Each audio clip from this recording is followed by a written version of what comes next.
Melnauksnes ir ideāls mūžīgais koks.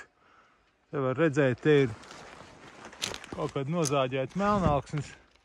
Sadzins daudz celmu atvases, kādi 5-6 gadīgas. Un tagad, ko ar visu šito darīt? Pēc nelielas padarbošanās izskatās tā. Ir palikušas 3 resnākās atvases uz celmu. Ir daudz maz vienmērīgi izkārtots. Un būtībā tie būs arī 3 nākotnes koki uz melnaukšņu, un te vēl atradās blakus tāds maziņš ozoliņš, un tad redzēs, ko dabas māte izaudzēs. Melnaukšņus un ozoliņu, droši vien, ka dabas.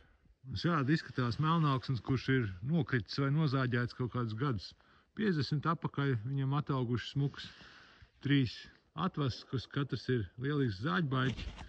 Un tad 4. ir tāda maziņa, kas ir atpalikusi, bet joprojām zaļa.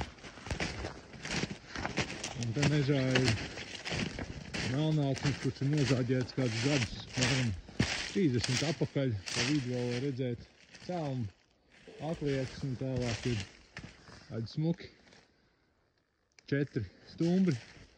Noteikti prātīgāk būtu bijis atstāt 3, bet pēc kaut kādiem gadiem 20 tur būs lieliski melnaukšņu zāģbaļķi.